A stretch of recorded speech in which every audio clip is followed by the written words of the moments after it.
Les textes sumériens comptent parmi les archives écrites les plus anciennes que l'humanité ait produites.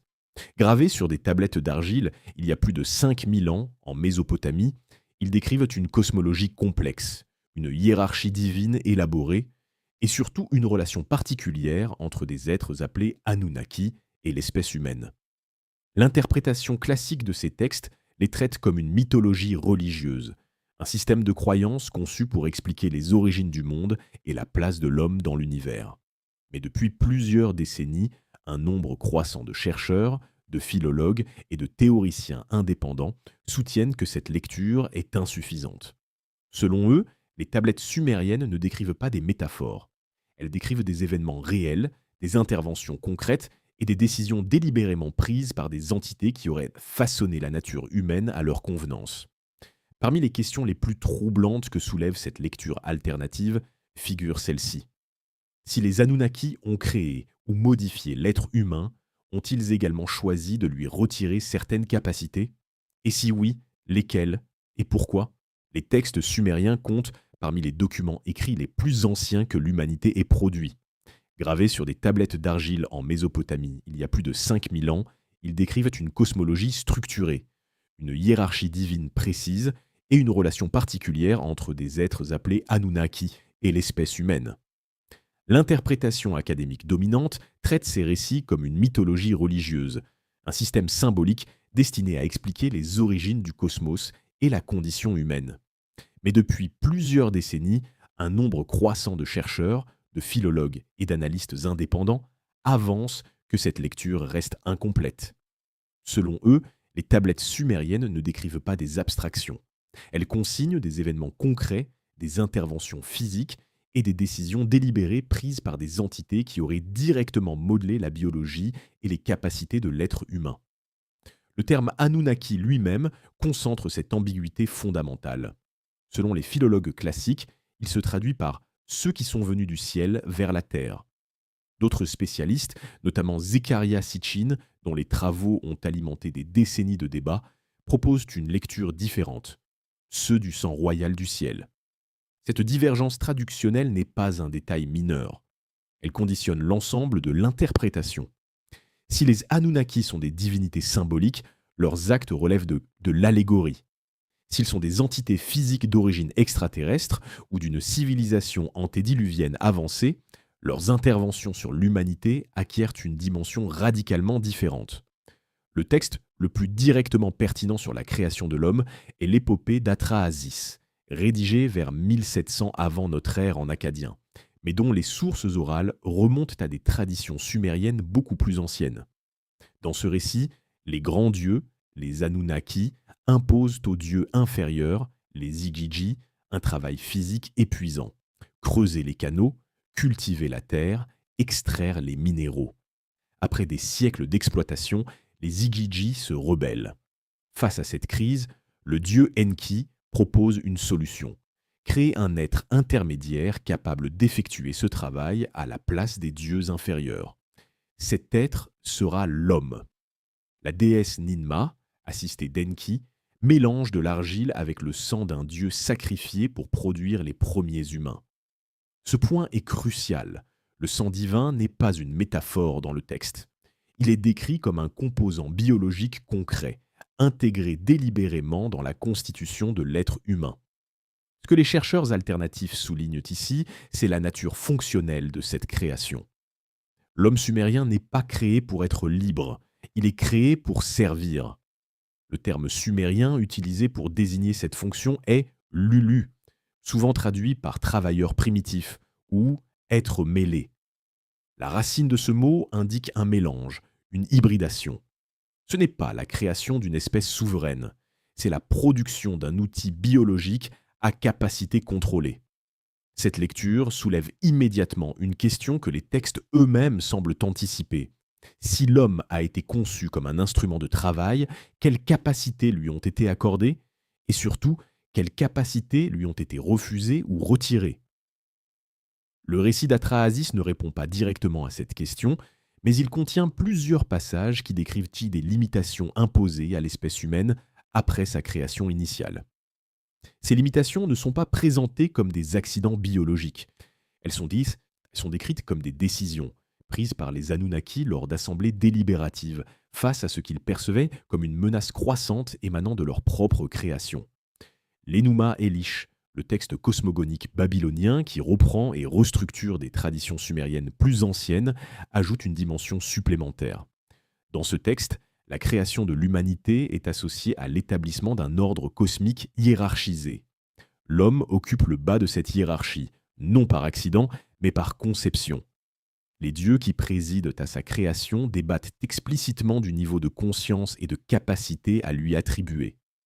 Ce débat, souvent ignoré dans les lectures conventionnelles, constitue pourtant l'un des éléments les plus troublants de tout le corpus suméro-akkadien.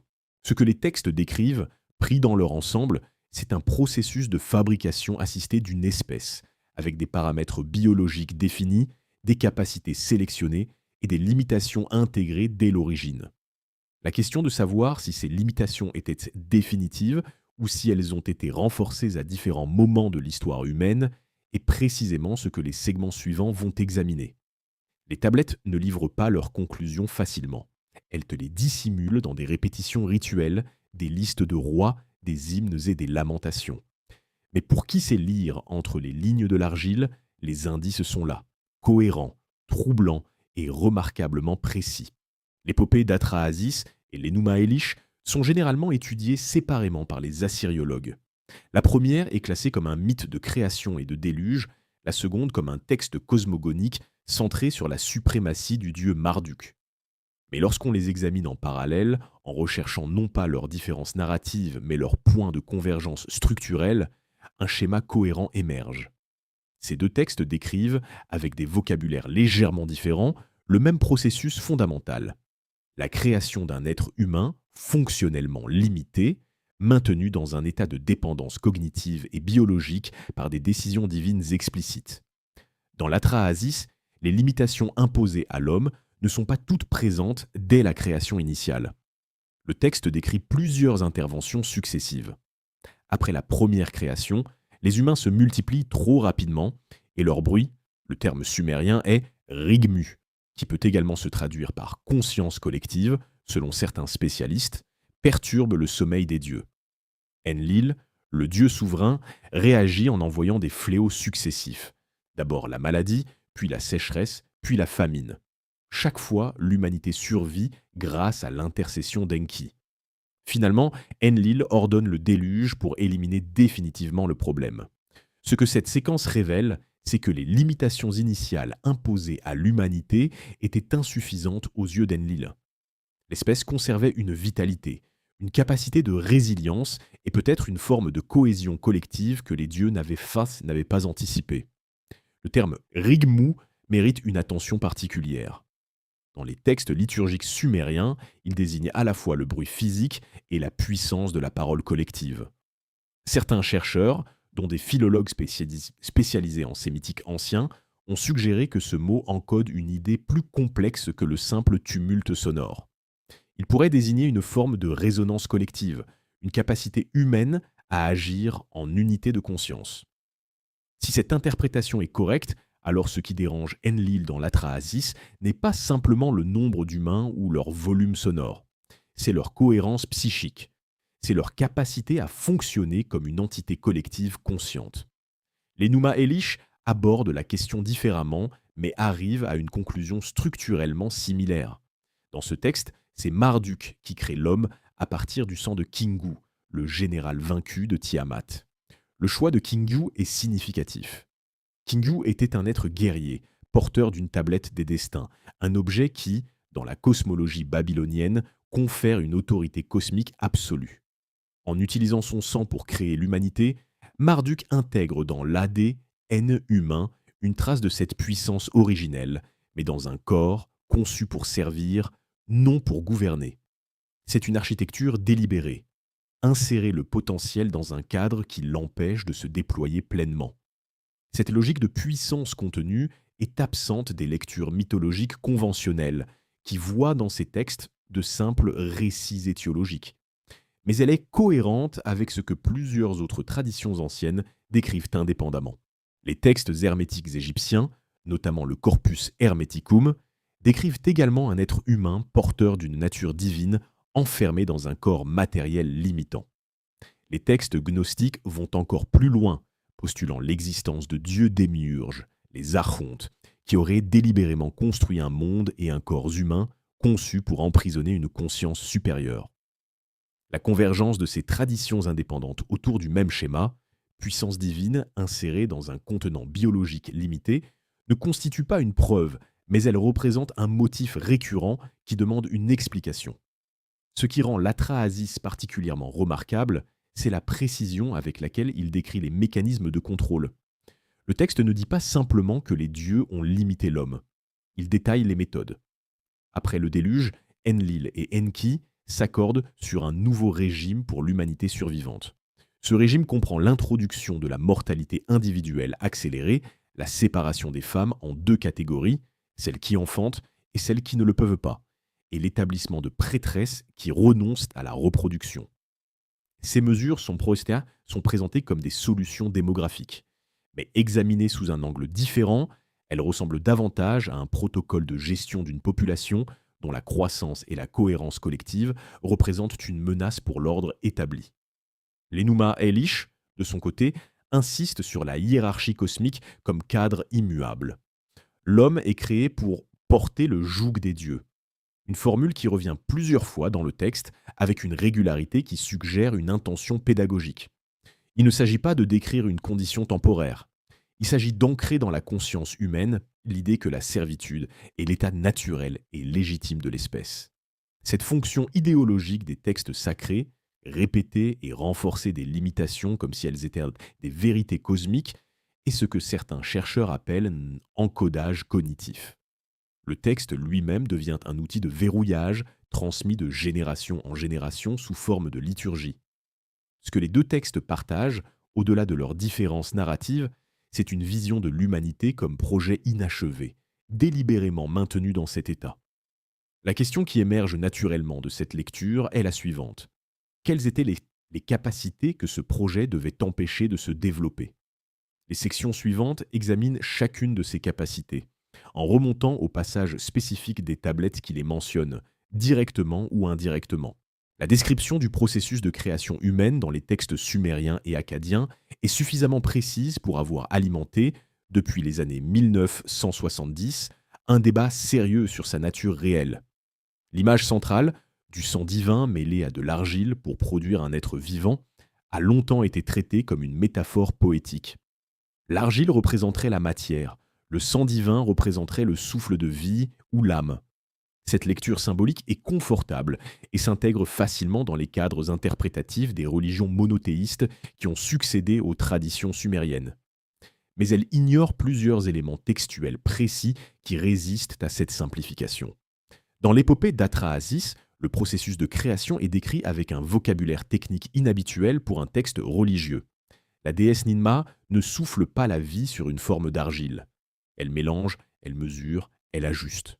Le texte utilise des verbes qui, dans d'autres contextes sumériens, désignent des opérations artisanales précises. Ninma est assisté d'Enki, et ensemble, ils procèdent à ce que le texte appelle purifier le sang, avant de l'incorporer à l'argile. Cette étape de purification préalable n'a aucun sens dans une lecture purement métaphorique. On ne purifie pas une métaphore. On purifie une substance en vue d'un usage spécifique. Zecharia Sitchin, dans sa série intitulée La 12e planète et les volumes qui ont suivi, a proposé que ces descriptions correspondent à des manipulations génétiques primitives. Selon son interprétation, le sang divin désigne le matériel génétique des Anunnaki et l'argile désigne le matériel biologique d'un hominidé préexistant, vraisemblablement Homo erectus. La création de l'homme serait donc un hybride, produit d'une intervention biologique délibérée sur une espèce existante. Cette thèse a été largement rejetée par la communauté académique, principalement en raison de l'absence de preuves archéologiques directes et de la nature spéculative de la traduction. Mais elle a également été soutenue, avec des nuances, par des chercheurs comme William Bramley, Anton Parks, et plus récemment par des généticiens indépendants qui ont noté des anomalies dans le génome humain, difficiles à expliquer par l'évolution darwinienne seule. Parmi ces anomalies, La plus fréquemment citée est la fusion du chromosome 2 humains. L'être humain possède 46 chromosomes, alors que les grands singes en possèdent 48. La théorie évolutionniste explique cette différence par une fusion chromosomique ancienne. Deux chromosomes ancestraux auraient fusionné pour donner le chromosome 2 humain. Cette explication est biologiquement plausible et génétiquement documentée. Mais certains chercheurs soulignent que cette fusion porte des caractéristiques inhabituelles. Les télomères, séquences normalement situées aux extrémités des chromosomes, apparaissent au centre du chromosome 2, là où la fusion s'est produite. Pour certains généticiens indépendants, cette configuration suggère une intervention extérieure plutôt qu'une fusion aléatoire. Pour d'autres, elle est parfaitement compatible avec un processus naturel. Le débat reste ouvert. Ce que les textes sumériens ajoutent à cette discussion biologique, c'est une dimension intentionnelle. Ils ne décrivent pas simplement ce qui a été fait, ils décrivent pourquoi. Et le pourquoi est explicitement fonctionnel. Créer un être capable de travailler, mais incapable de menacer ses créateurs. Cette contrainte de conception est décrite dans plusieurs tablettes comme un paramètre délibéré. Enki, souvent présenté comme le dieu bienveillant envers l'humanité, est également décrit comme le principal architecte de sa conception. Et c'est précisément lui qui, dans plusieurs passages, débat avec Ninma des capacités à intégrer ou à exclure du modèle humain. Un passage particulièrement troublant de l'Atrahasis décrit une expérimentation initiale ratée. Avant de produire l'homme viable, Enki et Ninma auraient créé plusieurs modèles défectueux. Des êtres incapables de parler, incapables de tenir debout, incapables de retenir l'urine, incapables de voir. Ces échecs sont généralement lus comme un récit humoristique sur les tâtonnements divins. Mais dans le contexte d'une création délibérément limitée, ils acquièrent un sens différent. Ils suggèrent que le modèle final a été atteint après un processus d'ajustement, d'élimination de capacités jugées indésirables et de conservation de celles jugées utiles. L'homme viable est celui qui a passé le filtre, non pas le filtre de la survie naturelle, mais le filtre de l'utilité servile. Cette lecture est renforcée par un autre texte sumérien, moins connu mais extrêmement pertinent, le mythe d'Enki et Ninma, conservé partiellement sur plusieurs tablettes. Dans ce texte, une fois les premiers humains créés, Ninma défie Enki. Elle va créer des êtres encore plus défectueux et lui devra trouver un rôle pour chacun d'eux dans la société humaine. Enki relève le défi. Pour chaque être diminué, l'aveugle, le paralytique, l'incontinent, il trouve une fonction sociale. Ce passage est habituellement interprété comme un mythe étiologique expliquant le handicap et l'inclusion sociale dans la société sumérienne. Mais il peut également être lu comme une description d'une gamme de modèles humains, chacun conçu avec des capacités spécifiquement réduites et chacun assigné à une fonction précise dans une hiérarchie sociale prédéterminée. Ce qui est frappant dans cette accumulation de textes, c'est leur cohérence interne sur la question des limitations. Les Anunnaki ne sont pas décrits comme des créateurs généreux qui ont fait de leur mieux avec les outils disponibles. Ils sont décrits comme des ingénieurs biologiques qui ont produit un être fonctionnel selon un cahier des charges précis. Ce cahier des charges incluait des capacités suffisantes pour accomplir un travail complexe. La compréhension des instructions, la manipulation d'outils, la communication, mais excluait des capacités qui auraient rendu cet être difficile à contrôler. La question qui se pose alors est celle de l'identification précise de ces capacités exclues. Les textes ne les listent pas explicitement comme des fonctions désactivées. Mais en croisant plusieurs passages, en comparant les descriptions de l'état humain avant et après différentes interventions divines, et en les mettant en relation avec des traditions parallèles dans d'autres cultures anciennes, il devient possible de reconstituer une liste cohérente. Les sections suivantes examinent chacune de ces capacités, en commençant par celle qui est la plus directement documentée dans les textes cunéiformes. La longévité extrême et la décision délibérée de la réduire après le déluge. Ce qui rend cette investigation particulièrement complexe, c'est que les textes sumériens ne distinguent pas toujours clairement entre ce qui a été retiré à l'humanité et ce qui ne lui a jamais été accordé. Cette ambiguïté est peut-être elle-même intentionnelle. Un être qui ne sait pas ce qu'il a perdu ne cherche pas à le récupérer. Un être qui croit que ses limitations sont naturelles ne questionnent pas leur origine. Les tablettes d'argile, dans toute leur précision et leur complexité, semblent parfois décrire non seulement ce qui a été fait à l'humanité, mais aussi le mécanisme psychologique qui devait empêcher cette humanité de comprendre ce qui lui avait été fait. La liste royale sumérienne est l'un des documents les plus déconcertants de toute l'archéologie ancienne.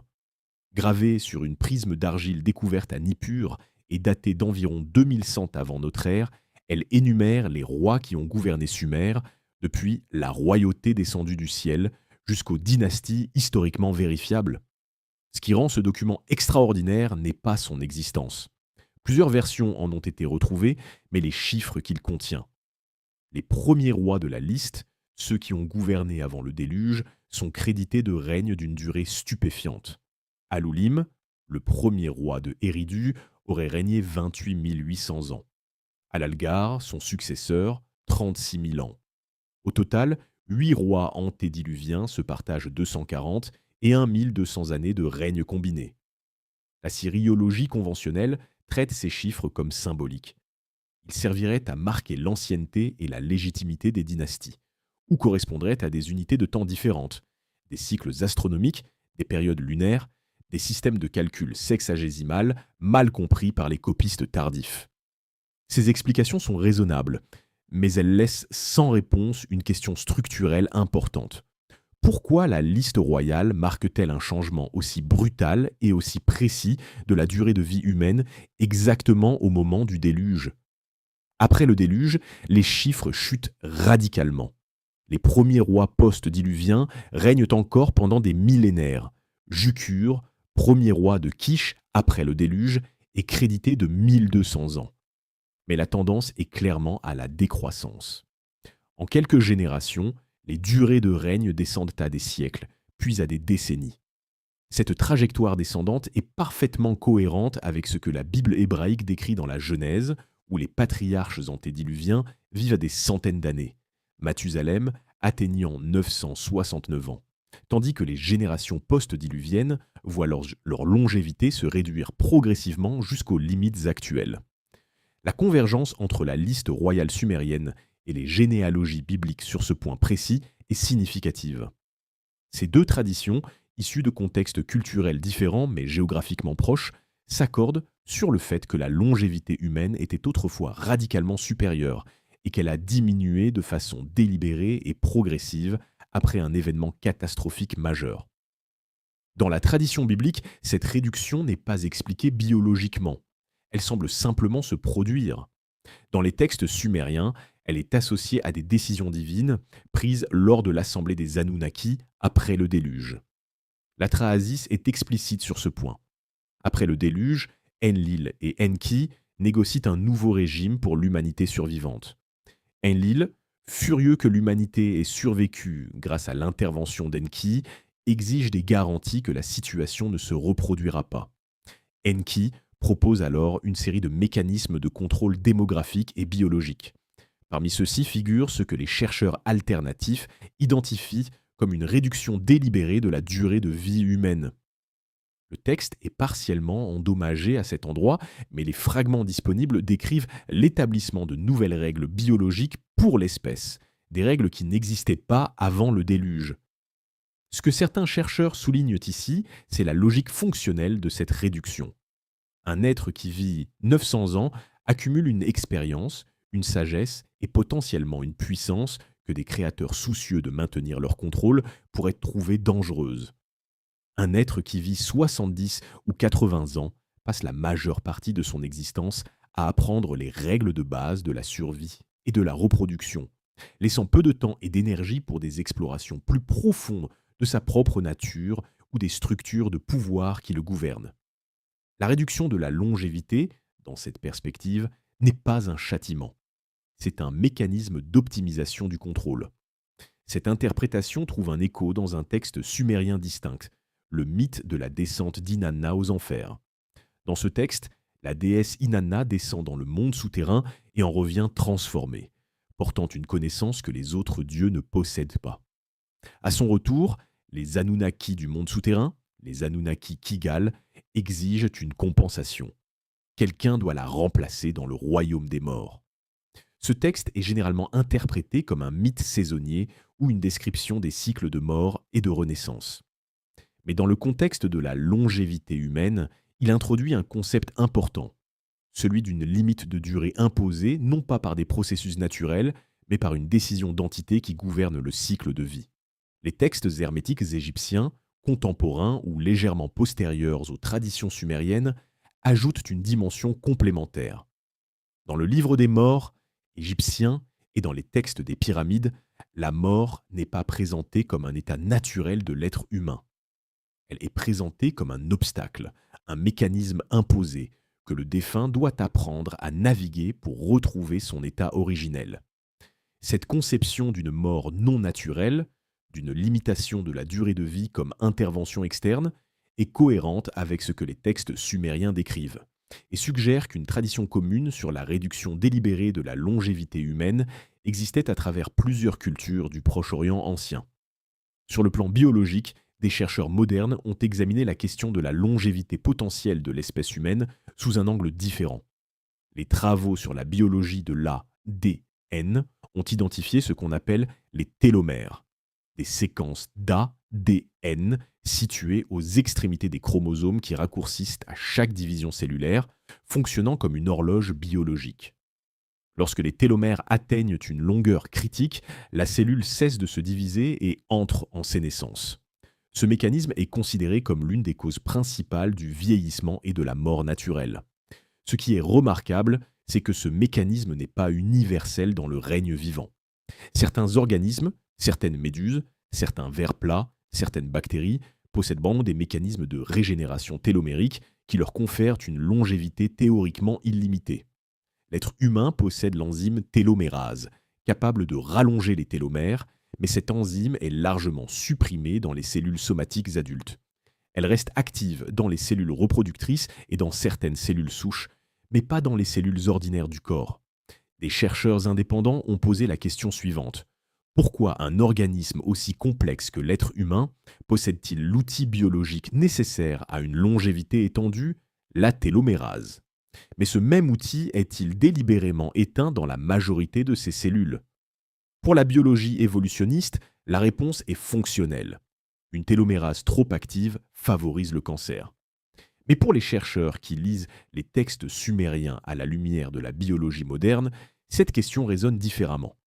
Si la longévité humaine a été délibérément réduite par une intervention biologique, le mécanisme de cette réduction pourrait précisément être la suppression de la télomérase dans les cellules somatiques. Ce n'est pas une preuve. C'est une correspondance entre ce que les textes anciens décrivent et ce que la biologie moderne observe, sans encore expliquer entièrement. Avant d'examiner les textes qui documentent la suppression de la communication directe entre esprits humains, il est nécessaire de définir précisément de quoi il s'agit. Dans le cadre de cette investigation, la communication directe entre esprits ne désigne pas la télépathie au sens populaire du terme, la transmission de pensées précises d'un individu à un autre. Elle désigne quelque chose de plus fondamental, la capacité de partager des états de conscience, des connaissances et des intentions sans passer par le langage articulé. Cette distinction est importante parce que c'est précisément ce que plusieurs textes anciens semblent décrire comme une capacité humaine originelle, avant qu'elle ne soit fragmentée ou supprimée. Le texte le plus directement pertinent ici est le récit de la tour de Babel, tel qu'il apparaît dans la Genèse hébraïque. Ce texte est généralement lu comme une explication étiologique de la diversité des langues humaines. Mais sa structure narrative contient des éléments qui dépassent cette simple fonction explicative. Dans la Genèse 11, le récit commence par une affirmation remarquable. Or, toute la terre avait une seule langue et les mêmes mots. Cette unité linguistique est présentée comme la condition initiale de l'humanité post-diluvienne. Les humains, dans cet état, entreprennent de construire une tour pour atteindre le ciel. La réponse divine est immédiate et révélatrice. Voici, ils forment un seul peuple et ont tous une même langue, et c'est là ce qu'ils ont entrepris. Maintenant, rien ne les empêchera de réaliser tout ce qu'ils projettent. Cette formulation mérite une attention minutieuse. La divinité, ou les divinités, car le texte hébreu utilise le terme pluriel Elohim, ne réagit pas à l'arrogance architecturale des humains. Elle réagit à leur capacité collective. Ce qui est perçu comme dangereux, ce n'est pas la tour elle-même. C'est l'unité de conscience et de communication qui rend la tour possible. La solution adoptée, la confusion des langues, n'est pas une punition symbolique. C'est une intervention chirurgicale sur la capacité humaine à fonctionner en unité cognitive. Les équivalents sumériens de ce récit sont moins connus, mais également significatifs.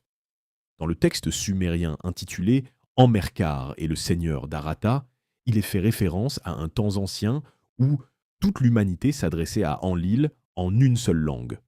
Ce temps est décrit comme précédant une intervention divine qui a diversifié les langues. Comme dans le récit biblique, cette diversification est présentée comme une décision délibérée, non comme un développement naturel. Le texte est complexe et partiellement endommagé, mais il contient suffisamment d'éléments clairs pour établir que la tradition d'une langue originelle unique et de sa destruction intentionnelle n'est pas une invention biblique tardive.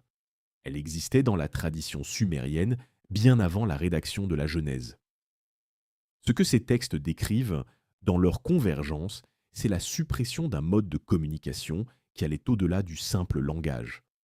Une langue unique ne garantit pas l'unité de conscience. Des milliards d'êtres humains parlent aujourd'hui la même langue sans partager une cohérence cognitive collective. Ce que les textes semblent décrire, c'est quelque chose de plus profond. Un état dans lequel la communication entre humains était directe, immédiate et non filtrée par les ambiguïtés du langage symbolique. La fragmentation linguistique qui suit n'est peut-être pas tant une diversification des codes de communication qu'une rupture de la capacité sous-jacente qui rendait cette communication directe possible. Cette lecture est soutenue par un passage du texte sumérien Lugal, dans lequel le dieu Ninurta réorganise l'ordre naturel après une bataille cosmique. Dans ce contexte, il attribue à chaque pierre, chaque plante, chaque créature une destinée, une fonction fixe dans l'ordre cosmique. Pour l'être humain, cette destinée inclut explicitement la dépendance au langage articulé comme seul mode de communication. Ce qui est frappant, c'est que ce passage décrit l'attribution de cette limitation comme un acte positif, une bénédiction, une organisation. Mais structurellement, il décrit la fermeture d'autres possibilités communicatives.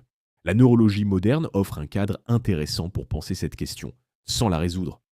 Des recherches sur les états de conscience modifiés, notamment celles conduites dans le cadre de l'étude des expériences de mort imminente et des états induits par certaines molécules psychoactives, ont documenté des rapports de communication non verbale et de partage d'états de conscience entre individus. Ces rapports sont anecdotiques et non reproductibles dans des conditions expérimentales standards. Mais leur récurrence dans des cultures et des contextes très différents a conduit certains neuroscientifiques à postuler l'existence de mécanismes cérébraux latents, non actifs dans l'état ordinaire de veille, qui pourraient être associés à des modes de communication différents du langage articulé. Le neuroscientifique Michael Persinger a conduit des expériences dans les années 1980 et 1990 sur ce qu'il appelait la conscience de champ quantique. L'idée que le cerveau humain pourrait, dans certaines conditions, échanger des informations avec d'autres cerveaux via des champs électromagnétiques.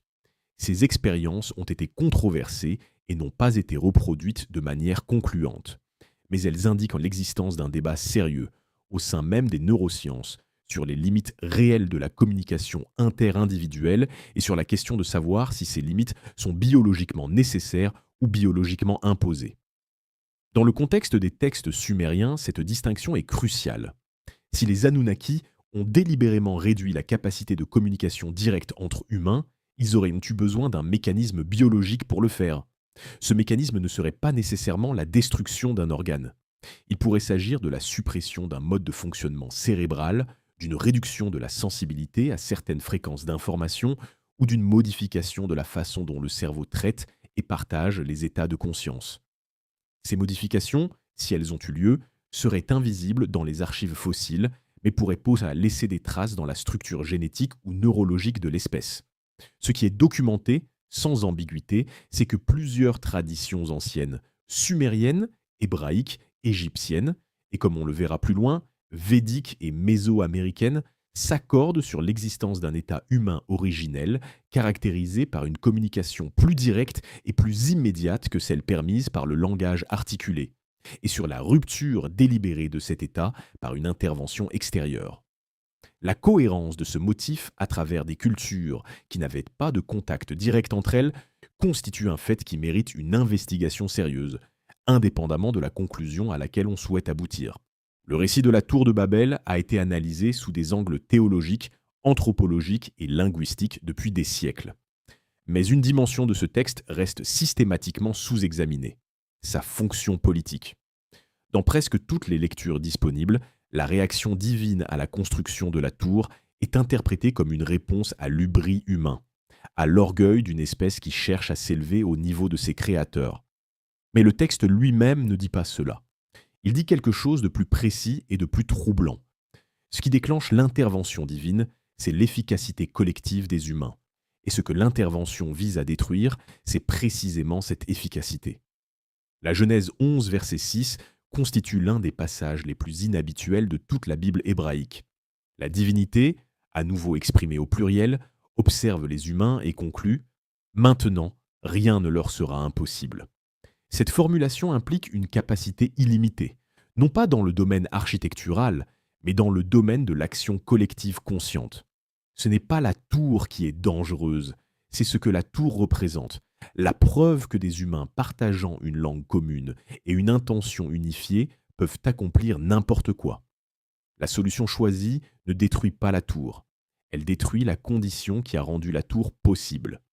Ce que cette analyse révèle, c'est que l'intervention de Babel n'est pas une punition rétroactive pour un acte commis.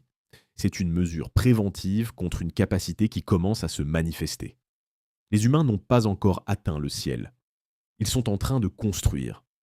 L'intervention divine arrive avant qu'ils réussissent, précisément parce que les entités qui interviennent savent que, s'ils les laissent continuer, ils réussiront.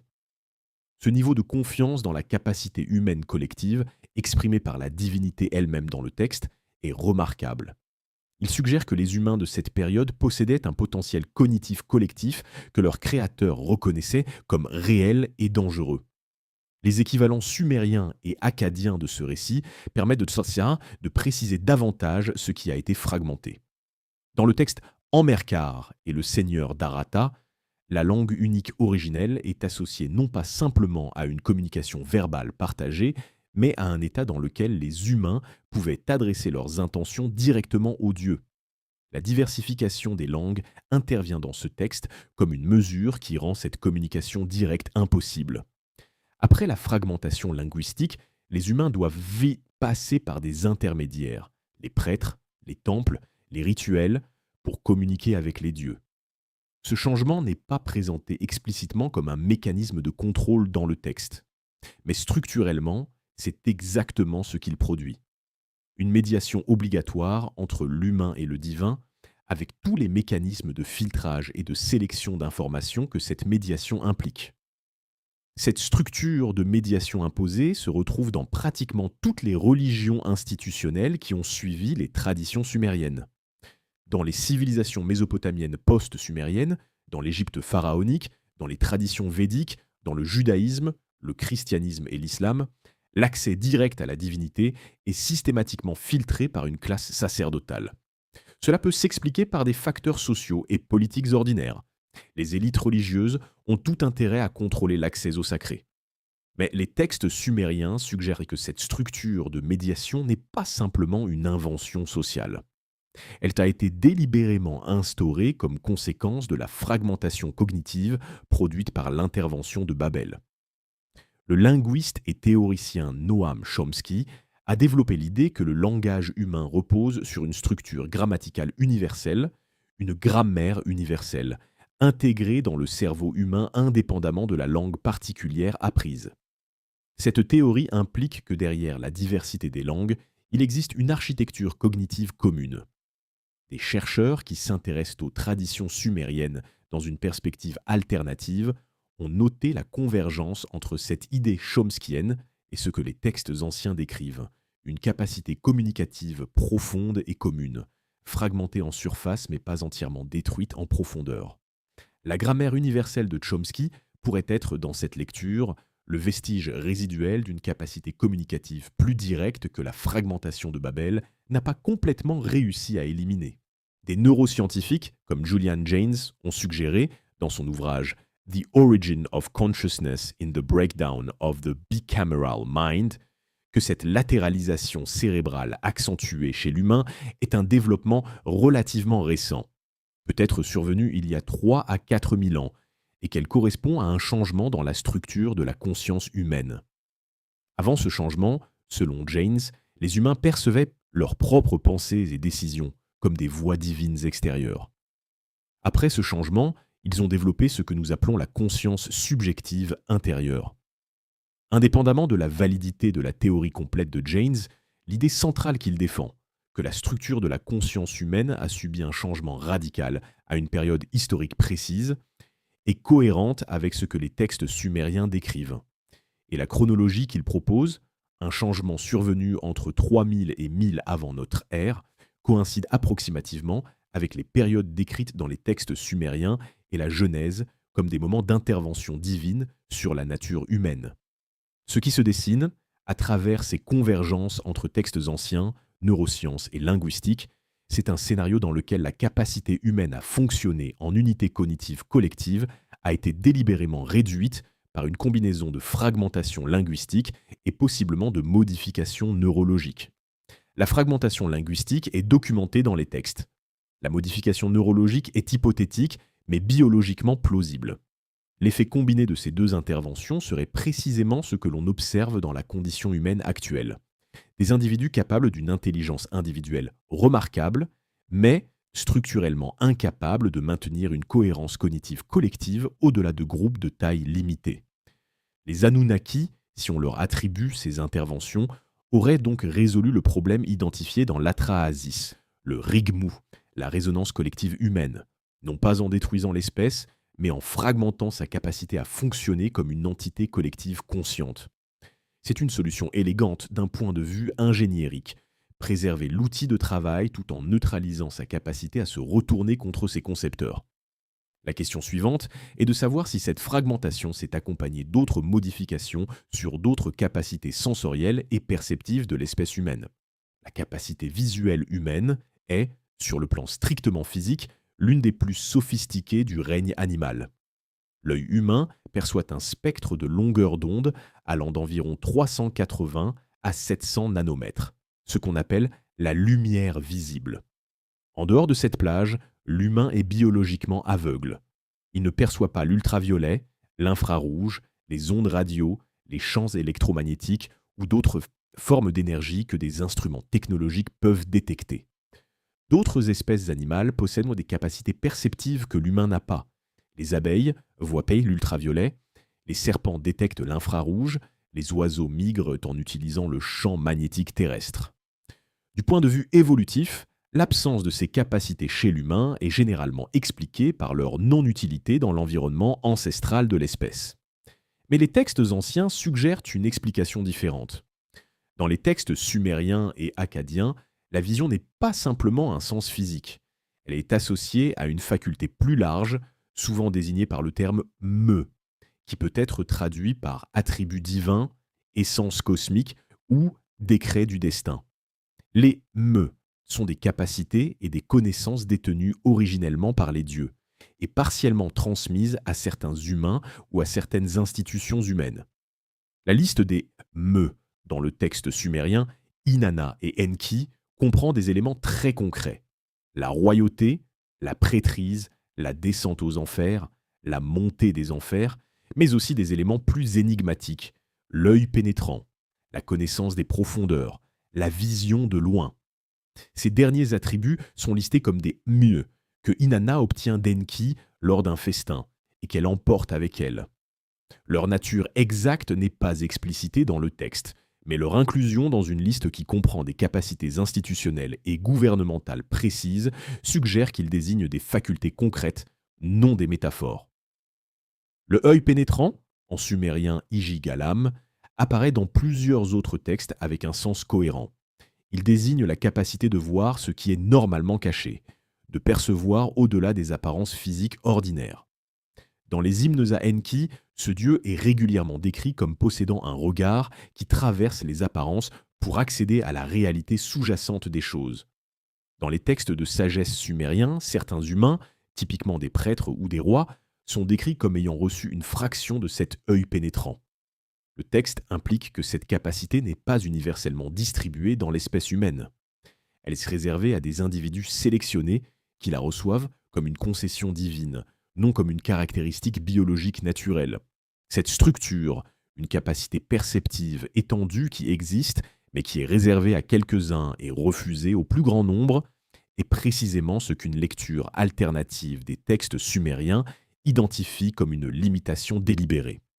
Si l'œil pénétrant désigne une capacité perceptive réelle, et si cette capacité est décrite comme appartenant originellement aux dieux, mais transmissible à certains humains dans des conditions précises, alors la question se pose: pourquoi cette transmission est-elle si rare et si conditionnelle? Pourquoi n'est-elle pas une caractéristique standard de l'espèce? Le texte akkadien de l'épopée de Gilgamesh contient un passage particulièrement révélateur à cet égard.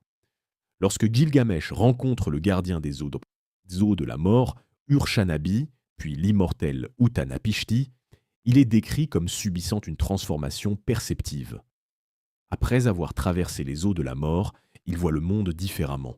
Une formulation vague dans le texte, mais systématiquement présente.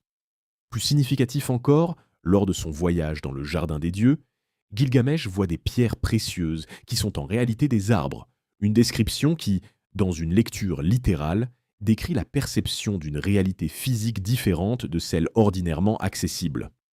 Ces passages sont habituellement interprétés comme des métaphores de l'éveil spirituel. Mais dans une lecture alternative, ils décrivent des états perceptifs concrets, accessibles uniquement dans des conditions exceptionnelles ou des lieux exceptionnels. La tradition égyptienne ancienne offre un parallèle direct. Dans les textes des pyramides et le livre des morts, l'ouverture des yeux est l'un des rituels les plus importants associés à la mort et à la renaissance. Le rituel de l'ouverture de la bouche, qui inclut l'ouverture des yeux, est décrit comme restituant aux défunts ses capacités sensorielles dans leur état complet, un état qui n'est pas celui de la vie ordinaire. L'implication est claire.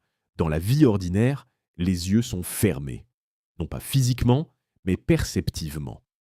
La mort, dans cette cosmologie, permet une réouverture de la capacité perceptive à son niveau originel.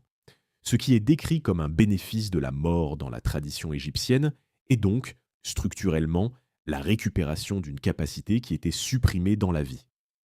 La tradition védique indienne décrit une structure similaire avec le concept de troisième œil, Ajna Chakra dans la terminologie yogique. Ce centre d'énergie, situé entre les sourcils, est associé dans la tradition hindoue à la perception intuitive, à la vision clairvoyante et à l'accès à des dimensions de réalité normalement inaccessibles au sens ordinaire. Ce qui est remarquable dans cette tradition, c'est que le troisième œil n'est pas décrit comme une capacité surnaturelle accordée à quelques élus. Il est décrit comme une faculté potentielle de tout être humain qui est simplement endormi ou voilé dans la condition ordinaire. Les pratiques méditatives, les techniques respiratoires et certains rituels sont présentés comme des moyens de réveiller cette faculté, non de la créer, mais de la récupérer. Cette formulation, récupérer une capacité endormie plutôt que développer une capacité nouvelle, est précisément ce que la lecture alternative des textes sumériens postule. La vision étendue n'aurait pas été absente de l'espèce humaine depuis ses origines. Elle aurait été présente, puis délibérément réduite ou supprimée, laissant un résidu fonctionnel suffisant pour la survie ordinaire, mais insuffisant pour accéder au niveau de perception que les textes anciens associent à l'état humain originel ou à l'état divin. Sur le plan neurologique, des recherches ont identifié dans le cerveau humain une structure particulière, la glande pinéale. Cette petite glande en forme de cône, située au centre du cerveau, produit de la mélatonine et régule les cycles circadiens. Mais elle possède également des caractéristiques inhabituelles. Elle contient des cellules photoréceptrices similaires à celles de la rétine. Elle produit de petites quantités de diméthyltryptamine, DMT, une molécule psychoactive présente dans de nombreuses plantes utilisées dans des rituels chamaniques. Et elle accumule des cristaux de calcite à la structure piézoélectrique. Ces caractéristiques ont conduit certains neuroscientifiques à postuler que la glande pinéale pourrait avoir une fonction sensorielle latente, distincte de sa fonction hormonale connue. Cette hypothèse reste hautement spéculative et n'est pas acceptée par la neurologie mainstream. Mais elle correspond remarquablement à ce que la tradition yogique appelle le troisième œil, et à ce que les textes sumériens décrivent comme l'œil pénétrant, une capacité perceptive supplémentaire, potentiellement résiduelle dans l'anatomie humaine. L'ADN humain contient environ 3 milliards de paires de bases. De cette quantité totale, seulement environ 2% encodent des protéines, ce que les biologistes appellent les gènes. Les 98% restants étaient, jusqu'au début des années 2000, désignés comme ADN poubelle ou ADN non codant, une terminologie qui reflétait l'incapacité de la biologie moléculaire de l'époque à en identifier la fonction. Depuis, le projet ENCODE, Encyclopedia of DNA Elements, lancé par le National Human Genome Research Institute, a démontré que la grande majorité de cet ADN, supposément non fonctionnel, est en réalité biologiquement actif. Il participe à la régulation de l'expression génique, à la structure de la chromatine, à la synchronisation des cycles cellulaires et à de nombreux autres processus encore mal compris. Ce changement de paradigme dans la compréhension de l'ADN non codant a des implications qui dépassent la biologie moléculaire. Pour certains chercheurs travaillant à l'intersection de la génétique, de la biophysique et des traditions anciennes, il soulève une question précise. Si 98% du génome humain a une fonction que la science commence à peine à comprendre, est-il possible que certaines de ces fonctions soient aussi liées à des capacités que les textes anciens décrivent comme propres à l'état humain originel? Les textes sumériens n'utilisent pas le vocabulaire de la génétique moléculaire, mais ils décrivent, en termes propres à leur époque, quelque chose qui ressemble à ce qu'on pourrait appeler une connexion cosmique, une capacité de l'être humain à recevoir et à traiter des informations provenant de ce qu'ils appellent en le ciel, ou plus précisément les sphères célestes qui gouvernent le temps et le destin. Dans la cosmologie sumérienne, les étoiles et les planètes ne sont pas de simples corps célestes. Elles sont des vecteurs d'information, des manifestations de volonté divine qui influencent les événements terrestres. Et les humains, dans leur état originel, avaient une capacité directe de réception de ces informations. Cette capacité est décrite dans plusieurs hymnes sumériens à Enki comme liée aux oreilles de la Terre, une métaphore pour une sensibilité cosmique que certains humains possèdent mais que la majorité a perdue. Dans le texte Enki et l'ordre du monde, Enki distribue les fonctions et les capacités à toutes les créatures et à toutes les institutions. Aux humains, il attribue des fonctions spécifiques, mais le texte note avec une précision inhabituelle que certaines capacités de réception cosmique sont réservées aux prêtres et aux rois, non à l'ensemble de l'espèce. Cette exclusion sélective est, encore une fois, présentée comme une distribution ordonnée plutôt que comme une limitation. Mais structurellement, c'est un accès différentiel à une capacité qui devrait, si elle était universelle, appartenir à tous. Le chercheur russe Piotr Gardjajev a développé dans les années 1990 et 2000 une théorie controversée qu'il appelle la biologie ondulatoire de l'ADN. Selon ses travaux, l'ADN non codant fonctionnerait comme une antenne biologique capable de recevoir et de transmettre des informations sous forme d'ondes électromagnétiques. Gardjajev et ses collègues ont prétendu modifier l'expression génique de grenouilles en leur envoyant des signaux laser modulés selon les fréquences de l'ADN d'une autre espèce. Ces expériences, si elles ont été réalisées comme décrites, auraient des implications révolutionnaires.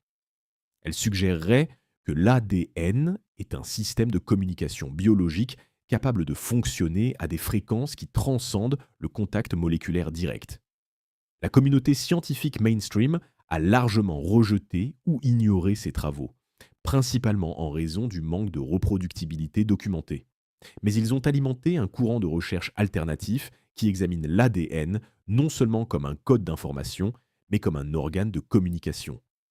Dans ce contexte, le concept sumérien de ME, les attributs divins dont certains ont été retenus par les dieux et d'autres transmis à l'humanité, prend une nouvelle dimension. Si les ME correspondent à des modes de fonctionnement de l'ADN humain.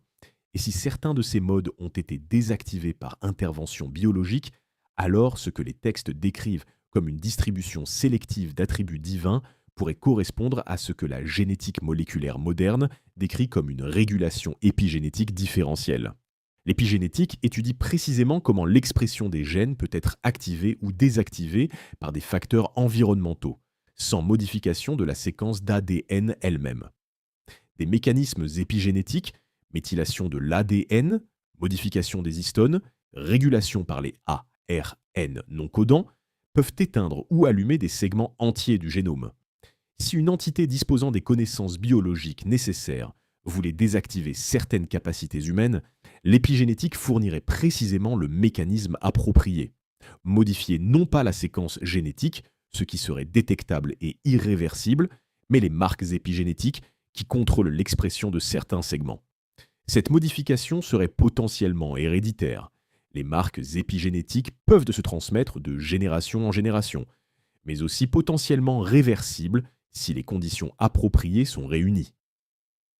Cette possibilité de réversibilité est centrale dans plusieurs traditions anciennes. Les textes hermétiques égyptiens, les Upanishads védiques et certains textes gnostiques décrivent tous des pratiques méditatives, rituelles, alimentaires, conçues donc pour réveiller des capacités dormantes.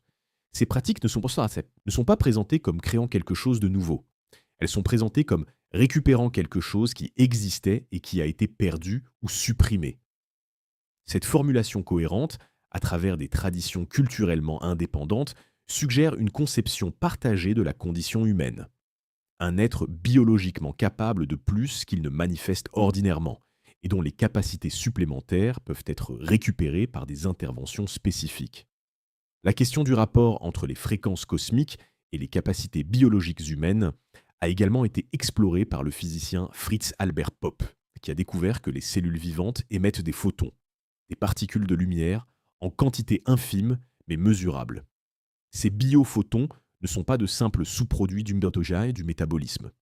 Popp a démontré qu'ils sont cohérents, c'est-à-dire organisés en patterns réguliers similaires à la lumière laser, et qu'ils semblent jouer un rôle dans la communication intercellulaire. Plus significatif encore, l'ADN lui-même semble être la source principale de ces émissions biophotoniques, ce qui signifie que l'ADN n'est pas seulement un stockage d'informations, il est un émetteur et potentiellement un récepteur de lumière cohérente.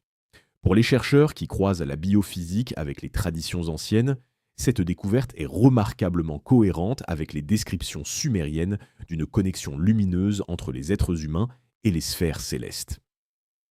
La cosmologie sumérienne décrit les dieux comme des êtres de lumière, et les temples comme des lieux conçus pour canaliser et concentrer cette lumière divine vers les humains.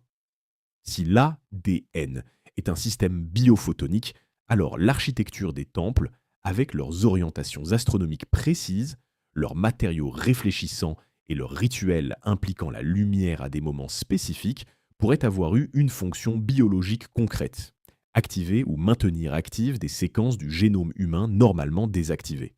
La question de la mémoire dans les textes sumériens est plus complexe qu'elle n'y paraît. Les Sumériens avaient une conception de la mémoire qui différait fondamentalement de la nôtre. Pour eux, la mémoire n'était pas simplement la capacité d'un individu à se souvenir d'événements passés.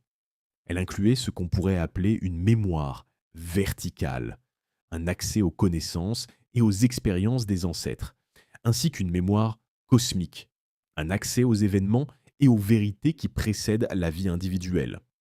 Ces deux dimensions de la mémoire sont décrites dans plusieurs textes comme des capacités réelles, non comme des métaphores spirituelles. Le texte sumérien le plus directement pertinent sur cette question est la liste des sages antédiluviens, les Apkallu. Ces 7 sages, mi-hommes, mi-poissons selon les descriptions, sont présentés comme des êtres envoyés par Enki avant le déluge pour transmettre aux humains les fondements de la civilisation. L'agriculture, l'architecture, la loi, l'écriture, la médecine. Ce qui est remarquable dans la description de ces sages, c'est qu'ils sont porteurs d'une mémoire totale. Ils connaissent tout ce qui a précédé leur existence, et ils peuvent transmettre cette connaissance directement. Après le déluge, les sages post-diluviens, les Apkallu, tardifs, sont décrits comme des êtres deux tiers aptes à lu, puis simplement comme des humains sages. La proportion de capacité mémorielle complète diminue progressivement, jusqu'à disparaître complètement. Cette dégradation progressive de la capacité mémorielle des sages dans les textes sumériens est structurellement parallèle à la réduction de la longévité décrite dans la liste royale. Les deux trajectoires, longévité et mémoire complète, convergent vers le même point. Le déluge comme moment d'intervention radicale sur les capacités humaines. Avant le déluge, des êtres possédaient à la fois une vie extraordinairement longue et un accès à une mémoire totale. Après le déluge, ni l'un ni l'autre. La biologie moderne offre un cadre pour penser la mémoire intergénérationnelle qui va au-delà de la simple anecdote. Des recherches sur la transmission épigénétique des traumatismes ont démontré que des expériences vécues par des parents peuvent modifier l'expression génique de leurs enfants et petits-enfants, sans modification de la séquence d'ADN. Les études les plus documentées concernent les descendants de survivants de famine et de génocide. Ces individus présentent des patterns épigénétiques spécifiques qui influencent leur biologie de stress, leur métabolisme et leur comportement. Des traces biologiques d'expériences qu'ils n'ont pas vécues personnellement. Ce phénomène, appelé hérédité épigénétique transgénérationnelle, est aujourd'hui accepté par la biologie mainstream, même si ces mécanismes précis et son étendue font encore l'objet de recherches actives.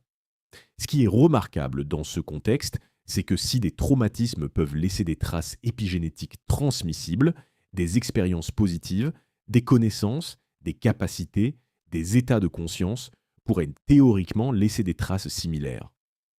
Une mémoire intergénérationnelle biologique n'est pas seulement possible en théorie, elle est partiellement documentée.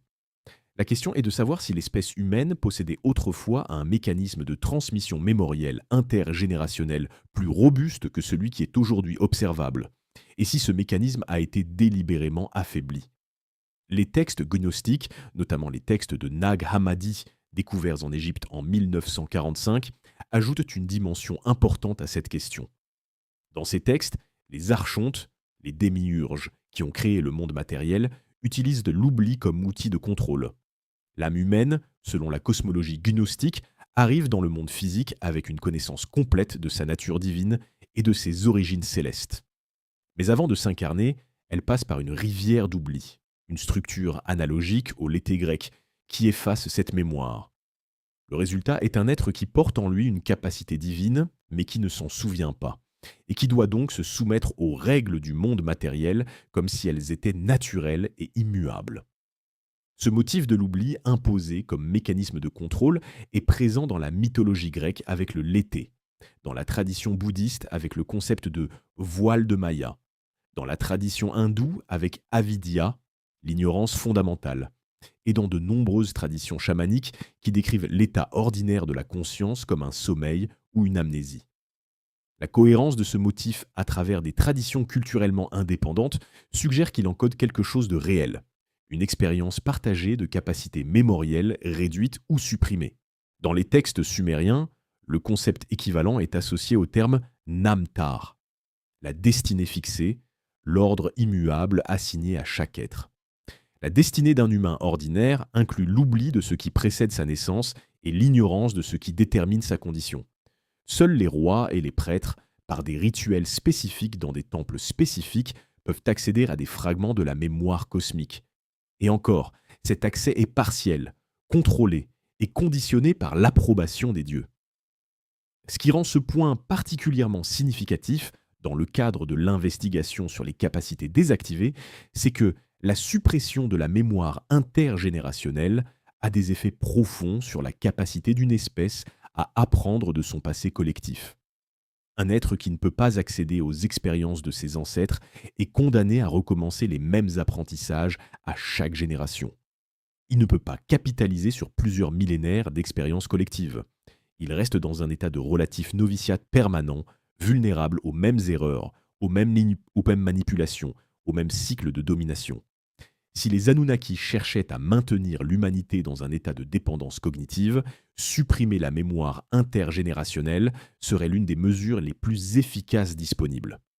La tradition chamanique mondiale offre ce qui pourrait être des traces résiduelles de cette capacité supprimée. Dans pratiquement toutes les cultures autochtones, sibériennes, amazoniennes, africaines, australiennes, les chamans sont décrits comme des individus capables d'accéder à des états de conscience dans lesquels ils reçoivent des informations provenant de leurs ancêtres ou d'autres dimensions de réalité. Ces informations ne sont pas présentées comme des hallucinations ou des constructions imaginaires. Elles sont présentées comme des données réelles, vérifiables dans le contexte de la communauté. Les techniques utilisées pour atteindre ces états, jeûne prolongé, techniques respiratoires, plantes psychoactives, isolation sensorielle, sont remarquablement similaires à travers des cultures géographiquement séparées, ce qui suggère qu'elles accèdent à un mécanisme biologique réel plutôt que de construire des expériences culturellement spécifiques. Si ce mécanisme biologique est réel, alors ce que les chamans pratiquent est précisément ce que les textes sumériens décrivent comme le privilège des Apkallu, l'accès à une mémoire qui transcende la vie individuelle.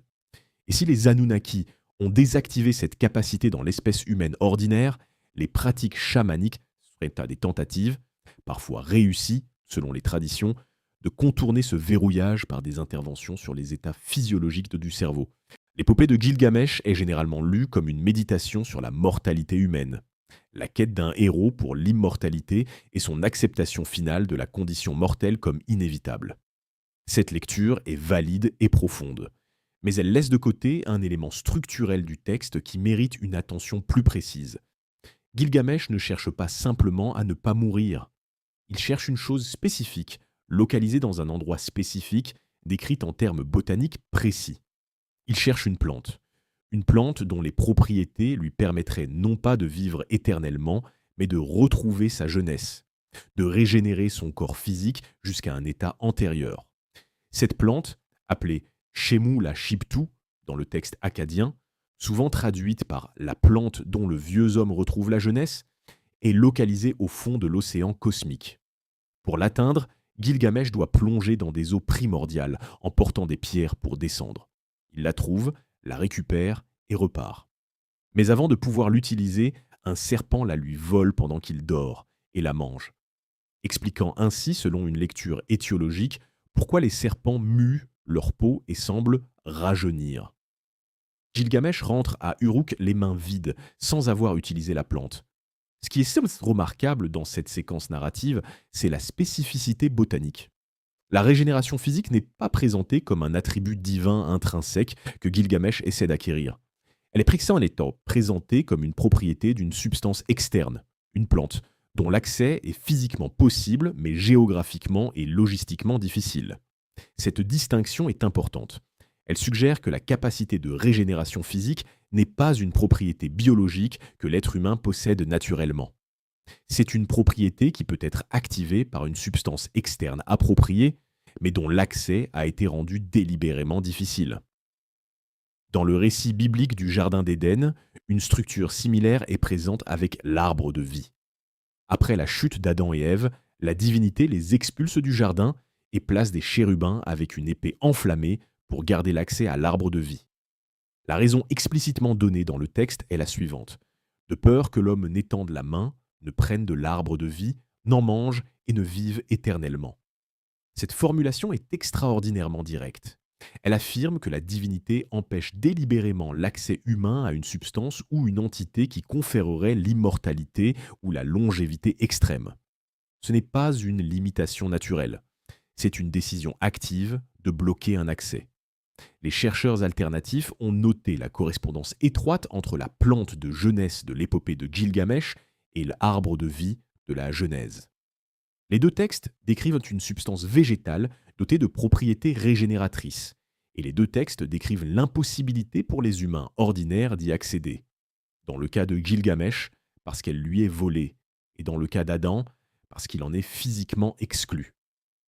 Cette parallèle structurale entre deux traditions issues du même espace géographique suggère qu'elles font référence à la même tradition sous-jacente, la connaissance d'une substance réelle dotée de propriétés régénératrices et la suppression délibérée de l'accès humain à cette substance.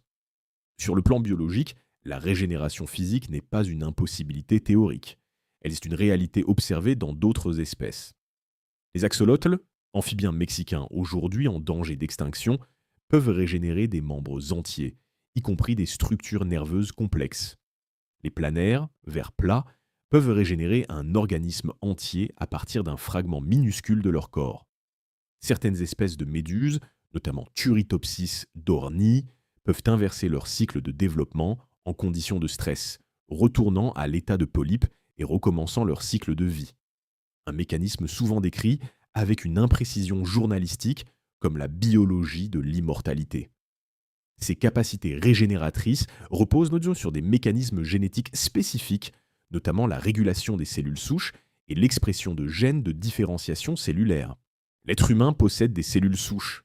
Il possède des mécanismes de réparation cellulaire. Il régénère certains tissus, la peau, le foie, dans une certaine mesure, les muqueuses. Mais sa capacité de régénération est radicalement inférieure à celle d'un axolotl ou d'une planaire. Pourquoi ? La réponse évolutive standard est que la sélection naturelle n'a pas favorisé une régénération complète chez les vertébrés supérieurs, en raison des coûts énergétiques élevés et des risques carcinogènes associés à une prolifération cellulaire extensive. Cette explication est cohérente avec les principes de la biologie évolutive, mais elle ne répond pas à la question de savoir si les gènes nécessaires à une régénération plus étendue sont présents mais inactifs dans le génome humain. Des recherches récentes sur la régénération chez les mammifères ont en fait identifié que certains gènes associés à la régénération chez les amphibiens sont présents dans le génome humain, mais silencieux, désactivés par des mécanismes épigénétiques. Des expériences sur des souris ont montré qu'en modifiant certains de ces mécanismes épigénétiques, il est possible d'induire une capacité régénératrice limitée dans des tissus qui ne régénèrent normalement pas. Ces résultats, publiés dans des revues scientifiques peer-reviewed, suggéraient que la différence entre la capacité régénératrice humaine et celle d'un axolotl n'est pas nécessairement une différence de séquence génétique. Elle pourrait être une différence d'expression génique, une différence épigénétique. Si cette différence épigénétique est naturelle, elle résulte de millions d'années d'évolution différentielle. Mais si, comme les textes sumériens le suggèrent, une intervention biologique délibérée a eu lieu sur l'espèce humaine, cette intervention aurait pu précisément cibler les mécanismes épigénétiques qui contrôlent la régénération cellulaire. Désactiver ces mécanismes produirait exactement ce que nous observons. Un être qui possède les gènes de la régénération mais ne les exprime pas, et dont la durée de vie est donc limitée par l'accumulation des dommages cellulaires non réparés. La plante de vie sumérienne, dans cette perspective, ne serait pas une fiction mythologique. Elle pourrait désigner une substance réelle, végétale ou autre, capable d'interagir avec les mécanismes épigénétiques humains de façon à réactiver l'expression des gènes de régénération. L'existence de telles substances n'est pas biologiquement impossible. Des composés naturels comme le resveratrol, la rapamycine et certains polyphénols végétaux ont démontré des effets sur des mécanismes biologiques liés à la longévité cellulaire. Ils sont loin de produire la régénération complète que décrit l'épopée de Gilgamesh, mais ils indiquent aussi que la frontière entre la pharmacologie naturelle et la biologie de la longévité est moins fixe que la médecine conventionnelle ne le supposait il y a encore une génération. La question de la conscience est la plus difficile de toutes celles que cette investigation aborde. Pas parce qu'elle est obscure ou ésotérique, mais parce qu'elle est au cœur d'un débat scientifique et philosophique non résolu. Qu'est-ce que la conscience ? Comment émerge-t-elle du substrat biologique ? Existe-t-il des niveaux ou des modes de conscience différents de celui que nous expérimentons ordinairement ? Ces questions restent ouvertes en neurosciences, en philosophie de l'esprit et en physique quantique. Ce qui rend leur examen pertinent dans le contexte des textes sumériens, c'est que ces textes semblent décrire un état de conscience humaine qui diffère qualitativement de ce que nous connaissons, et sa suppression délibérée. Le concept sumérien le plus directement pertinent ici est GIG.GA, parfois traduit par le cœur noir ou le cœur obscurci. Dans plusieurs lamentations et textes de sagesse sumériens, cet état est décrit comme la condition ordinaire de l'être humain, un état dans lequel sa perception de la réalité est voilée, incomplète, limitée à la surface des choses. Cet état est opposé à ce que les textes appellent zalag, la clarté ou la lumière de la connaissance complète.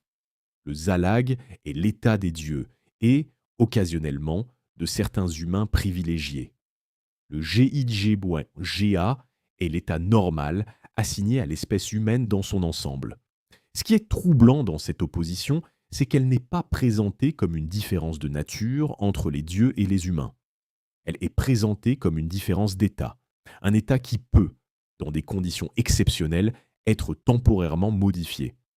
Des textes décrivent des humains atteignant le Zalag lors de rituels spécifiques dans des temples spécifiques sous la supervision de prêtres spécifiques. Mais cet accès est toujours temporaire, toujours contrôlé, toujours médiatisé par des institutions que les Anunnaki ont eux-mêmes établies. L'accès autonome à la conscience complète, sans médiation institutionnelle, n'est jamais décrit pour un humain ordinaire. Il serait même implicitement interdit. La neurologie offre plusieurs pistes pour penser ce que pourrait signifier une conscience élargie en termes biologiques concrets. Le cerveau humain présente un phénomène appelé conscience par défaut, un état de pensée autoréférentiel qui occupe le réseau du mode par défaut, Default Mode Network, ou DMN, lorsque le cerveau n'est pas engagé dans une tâche externe spécifique. Ce réseau est associé à la rumination, à la narration autobiographique, à la construction du soi. Des recherches sur les états de conscience modifiés, méditation profonde, certaines substances psychoactives ont montré que ces états sont associés à une réduction de l'activité du DMN. Autrement dit, ce qui caractérise un état de conscience élargi, en termes neurologiques, c'est partiellement la désactivation du mécanisme qui maintient l'individu focalisé sur sa propre identité narrative. Ce résultat est contre-intuitif mais cohérent. Pour élargir la conscience, le cerveau doit en quelque sorte se désencombrer de lui-même.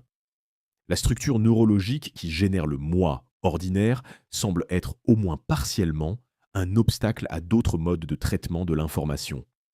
Si les Anunnaki ont délibérément verrouillé la conscience humaine à un niveau spécifique, un mécanisme efficace pour le faire serait de renforcer l'activité du DMN, de fixer l'humain dans une boucle d'autoréférence qui l'empêche d'accéder à des modes de traitement de l'information plus larges. Les recherches de Robin Carhart Harris et de son équipe à l'Imperial College de Londres sur les effets neurologiques de la psilocybine, le composé actif des champignons hallucinogènes, ont produit des résultats remarquablement pertinents. Dans ces études, la psilocybine réduit significativement l'activité du DMN. Et cette réduction est corrélée avec ce que les sujets décrivent comme une dissolution des frontières du moi et un sentiment d'unité avec un contexte plus large. Ce que les traditions chamaniques, mystiques et bouddhistes décrivent comme des états d'éveil ou d'illumination présentes, en termes neurologiques, cette même caractéristique. Une réduction de l'activité du réseau associée à l'identité narrative ordinaire. Si le verrou posé sur la conscience humaine est neurologique, une suractivité structurelle du DMN ou un mécanisme équivalent, alors les pratiques qui permettent de le contourner ne sont pas des voies vers le surnaturel. Elles sont des interventions biologiques sur un mécanisme cérébral spécifique.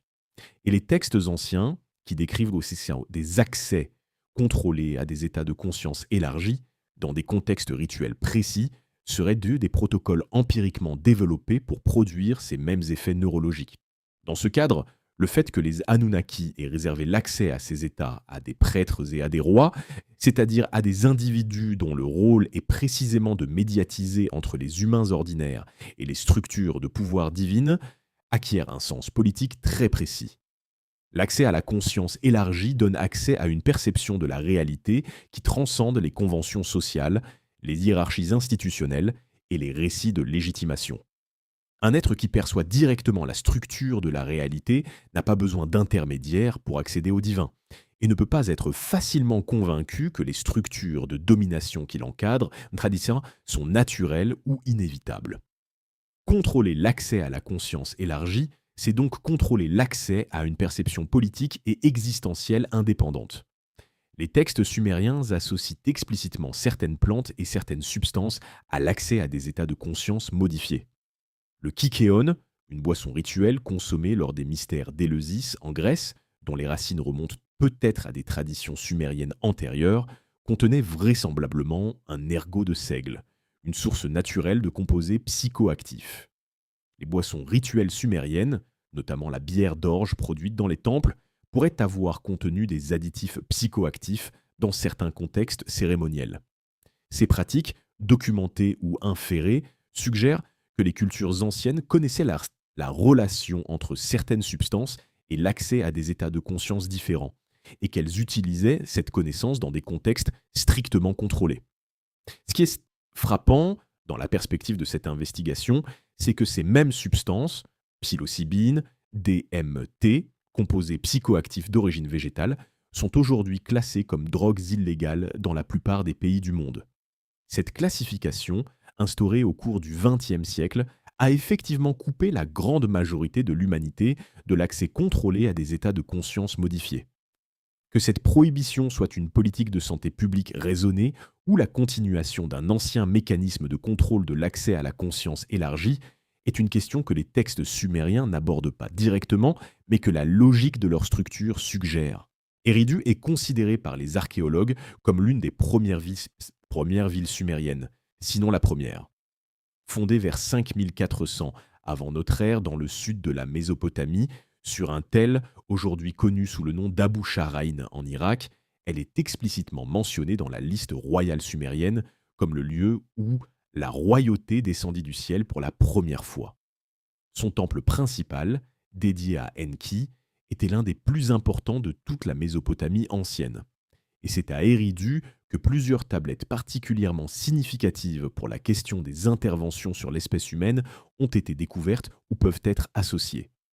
Les fouilles d'Eridu, conduites principalement par les archéologues britanniques et irakiens au cours du XXe siècle, ont révélé 18 niveaux de construction superposés, remontant aux périodes les plus anciennes de la civilisation sumérienne. La continuité de l'occupation du site sur des millénaires suggère une importance cultuelle et politique extraordinaire. Ce n'est pas simplement une ville, c'est un centre institutionnel dont la fonction principale semble avoir été la gestion du contact entre les humains et les entités que les Sumériens appelaient Anunnaki. Les textes associés à Eridu, notamment les fragments du mythe Enki et l'ordre du monde, et les hymnes à Enki, conservés sur des tablettes retrouvées à Nippur, mais faisant référence à Eridu comme lieu d'origine, permettent de reconstituer une chronologie partielle des interventions sur l'espèce humaine. Cette chronologie n'est pas explicitement présentée comme telle dans les textes. Elle doit être extraite par recoupement de plusieurs sources et comparaison de leurs séquences narratives. Mais une fois reconstituée, elle présente une logique interne cohérente. La première phase de la chronologie correspond à la création initiale de l'homme, le Lulu de l'Atrahasis. Cette création est associée à Eridu dans plusieurs textes, où Enki est décrit comme travaillant dans son Abzu, une chambre souterraine remplie d'eau douce, pour développer le prototype humain. Cette phase correspond à la mise en place de l'architecture biologique de base, un être capable de travail complexe, doté de langage, de raisonnement pratique et de capacités reproductives, mais construit avec des limitations intégrées dans plusieurs domaines. La deuxième phase correspond à ce que les textes décrivent comme une période d'expansion humaine qui précède le déluge. Durant cette période, les humains se multiplient, leur rigmu augmente et les dieux, principalement Enlil, réagissent par des interventions successives. Maladies, sécheresse, famine. Chacune de ces interventions est une réponse à une capacité humaine qui se développe au-delà des paramètres prévus. Ce n'est pas simplement la démographie qui préoccupe Enlil, c'est la capacité collective humaine qui semble croître avec le nombre et la densité de la population. La troisième phase, la plus radicale, est le déluge lui-même. Dans l'Atrahasis, le déluge est décrit non comme une catastrophe naturelle amplifiée par les dieux, mais comme une décision délibérée d'Enlil visant à éliminer entièrement l'espèce humaine. C'est Enki qui s'y oppose et sauve l'humanité en informant secrètement Utanapishti, Noé dans la tradition biblique, de construire un bateau. Le déluge, dans cette lecture, n'est pas une punition pour des péchés moraux. C'est une tentative d'extinction d'une espèce dont le développement était perçu comme une menace. La quatrième phase commence immédiatement après le déluge, avec les négociations entre Enlil et Enki sur le régime à imposer à l'humanité survivante. C'est lors de cette phase que plusieurs des limitations que nous avons examinées, la réduction de la longévité, la fragmentation linguistique, les contraintes démographiques, semblent avoir été implémentées ou renforcées. Les textes décrivent cette négociation comme un compromis. Enlil voulait l'extinction, Enki voulait la préservation. Le résultat est une humanité préservée mais fortement contrainte. La cinquième phase, moins directement documentée dans les textes sumériens mais inférée par certains chercheurs à partir de textes plus tardifs, correspond à des interventions ponctuelles à des moments spécifiques de l'histoire humaine. L'épisode de la Tour de Babel représente la plus clairement documentée de ces interventions tardives. Mais certains chercheurs identifient d'autres moments dans les textes anciens où les Anunnaki semblent intervenir directement pour corriger un développement humain qui s'écarte de leurs paramètres. C'est précisément cette question que plusieurs textes sumériens tardifs semblent anticiper. Dans certaines lamentations, notamment la lamentation sur la destruction de Sumer et de Ur, les dieux sont décrits comme ayant tourné leur visage loin de l'humanité, abandonnant leur temple et leur cité. Le résultat de ce retrait n'est pas la liberté humaine, c'est la confusion, le chaos, la perte de repères. Les humains, privés de la présence directe de leur créateur, mais également porteurs des limitations que ceux-ci ont instaurées, se retrouvent dans un état intermédiaire, ni totalement libre, ni totalement contrôlé. Cet état intermédiaire est peut-être la condition humaine actuelle.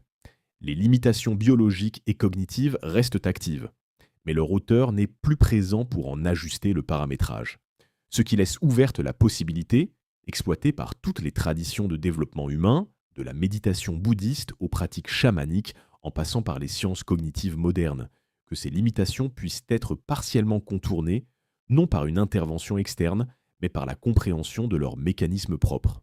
Les textes sumériens ne décrivent pas un départ soudain des Anunnaki.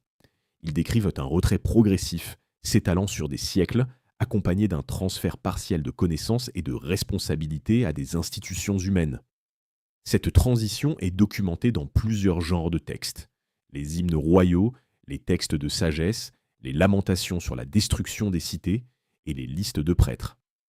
Ensemble, ils esquissent un processus dans lequel les Anunnaki cessent progressivement d'intervenir directement dans les affaires humaines, délèguent leur autorité à des rois et à des prêtres humains et finalement montent vers les cieux, dans une série d'événements que les textes décrivent avec une nostalgie poignante. La chronologie de ce retrait est difficile à préciser. Les textes sumériens les plus anciens décrivent une présence directe et physique des Anunnaki dans le monde humain. Les textes babyloniens ultérieurs décrivent des dieux qui communiquent avec les humains principalement par des rêves, des présages et des oracles. Les textes assyriens encore plus tardifs décrivent des dieux qui doivent être invoqués par des rituels élaborés pour se manifester même de façon indirecte. Cette évolution dans la nature du contact entre humains et divinités sur 2 à 3 millénaires suggère un retrait graduel plutôt qu'une disparition soudaine. Plusieurs textes sumériens associent ce retrait à la fin d'une période cosmique spécifique. La cosmologie sumérienne est organisée autour de grands cycles temporels liés aux précessions de l'équinoxe, le phénomène astronomique par lequel l'axe de rotation terrestre décrit un cercle complet en environ 25 920 ans. Chaque signe du zodiaque correspond à une période d'environ 2160 ans. Plusieurs chercheurs, notamment Giorgio de Santillana et Herta von Deschend dans leur ouvrage Le Moulin d'Hamlet, ont démontré que les mythologies anciennes de nombreuses cultures encodent une connaissance précise de ce cycle de précession et que les grands récits mythologiques, déluge, destruction des cités divines, départ des dieux, sont associés à des transitions entre ces grandes périodes. Dans ce cadre, le départ des Anunnaki ne serait pas contingent, lié à une décision particulière ou à des circonstances spécifiques, mais structurelles. Il correspondrait à la fin d'une grande période cosmique durant laquelle leur présence physique dans le monde humain était prévue, et au début d'une nouvelle période durant laquelle cette présence devait cesser. Ce qui ne répond pas à la question de pourquoi cette présence était temporaire et si son caractère temporaire était planifié dès le début. Zecharia Sitchin a proposé une explication différente, liée à son hypothèse d'une 12e planète, qu'il appelle Nibiru, suivant une orbite elliptique qui l'amène à proximité de la Terre à intervalles d'environ 3600 ans. Selon sa théorie, les Anunnaki ont quitté la Terre lorsque Nibiru s'est éloigné dans sa trajectoire orbitale, retournant vers leur planète d'origine. Cette hypothèse est astronomiquement contestée. Aucun corps céleste correspondant à la description de Sitchin n'a été détecté, mais elle fournit une réponse logique à la question du départ. Les Anunnaki ont quitté la Terre parce qu'ils n'avaient plus de raison matérielle d'y rester. Ce qu'ils ont laissé derrière eux est peut-être plus significatif que les raisons de leur départ. Les textes décrivent plusieurs catégories de legs. La première est institutionnelle. La royauté, la prêtrise, les systèmes juridiques, les calendriers astronomiques, les techniques agricoles et architecturales. Ces institutions sont explicitement décrites dans les textes comme des inventions divines transmises aux humains. Elles constituent le cadre dans lequel l'humanité devait opérer après le départ de ses créateurs.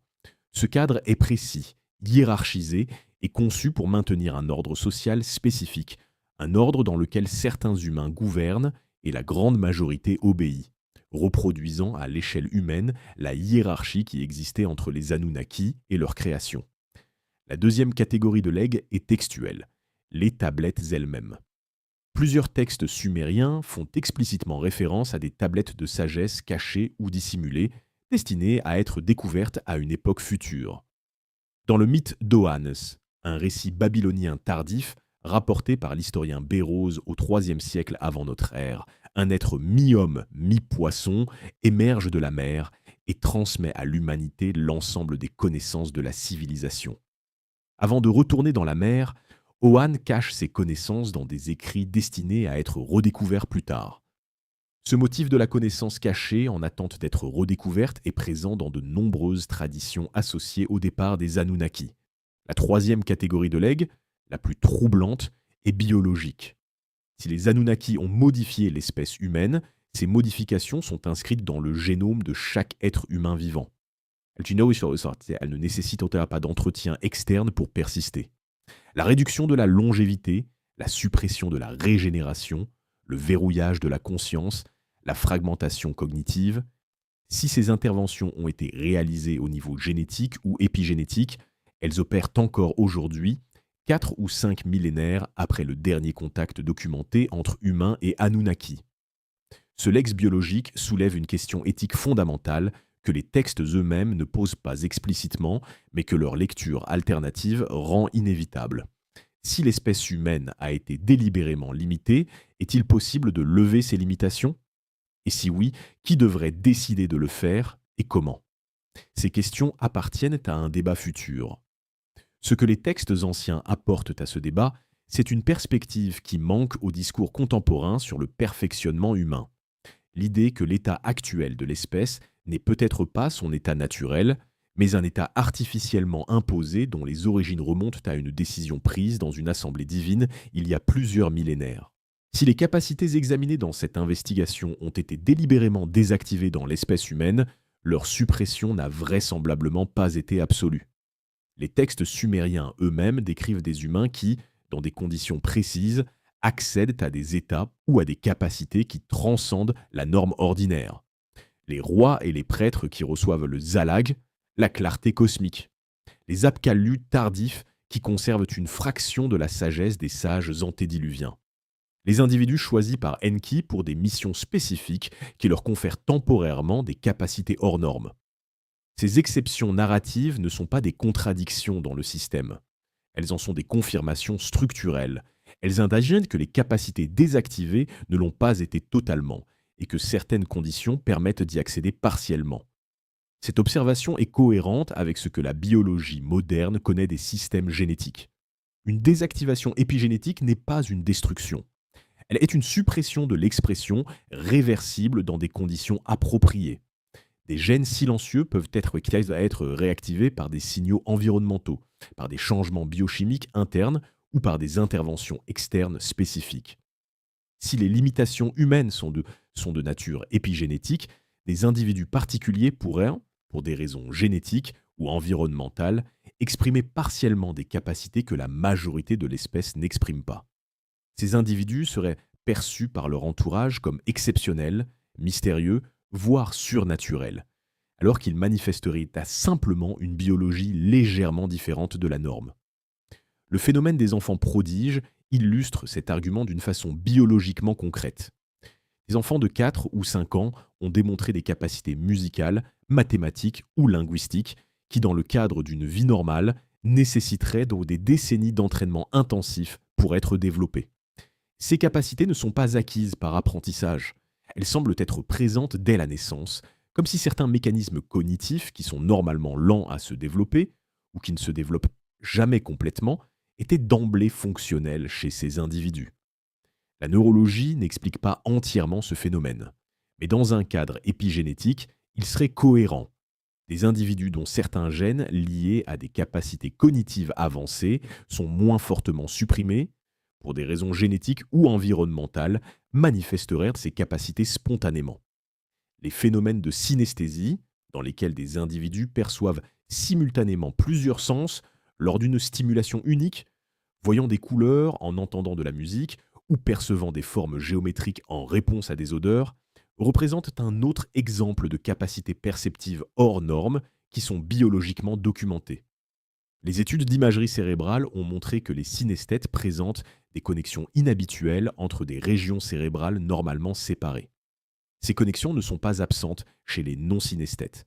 Elles sont simplement moins actives ou structuralement moins denses. Ce qui suggère que la synesthésie n'est pas une anomalie cérébrale. Donc c'est une variation dans un système de connexion qui est présent chez tous les humains, mais activé différemment selon les individus. Dans le contexte des capacités désactivées, la synesthésie pourrait représenter une trace résiduelle d'un mode perceptif plus intégré. Un mode dans lequel les différents canaux sensoriels fonctionnèrent de façon plus unifiée, donnant accès à une perception plus riche de la réalité. La désactivation de ce mode aurait produit la séparation ordinaire des sens, avec des individus synesthètes comme exception dans lesquels cette séparation est moins complète. Les expériences de mort imminente, EMI, constituent un troisième domaine de documentation de capacités hors normes. Des milliers d'individus ayant frôlé la mort clinique rapportent des expériences remarquablement cohérentes. Une sortie hors du corps, une perception visuelle de leur environnement sans l'intermédiaire des yeux physiques, parfois une perception d'événements se déroulant dans d'autres pièces ou à de grandes distances, un sentiment d'accès à une connaissance totale et immédiate, et une communication avec des entités décrites comme lumineuses.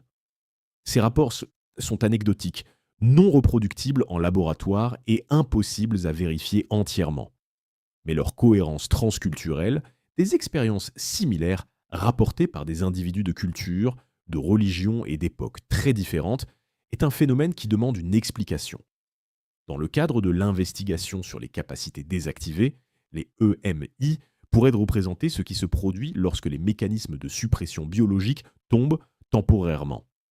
Au moment de la mort clinique, les processus normaux du cerveau s'interrompent. Si ces processus incluent des mécanismes actifs de suppression de certaines capacités perceptives, leur interruption temporaire permettrait à ces capacités de se manifester brièvement. Ce qui serait perçu comme une expérience transcendante serait, dans cette lecture, le retour momentané d'un état cognitif et perceptif antérieur à la suppression, l'état humain originel, accessible uniquement dans la brèche ouverte par l'arrêt des processus ordinaires. Les traditions de sagesse mondiale, le soufisme, la kabbale, le taoïsme, le vedanta, le bouddhisme tibétain s'accordent sur un point remarquable.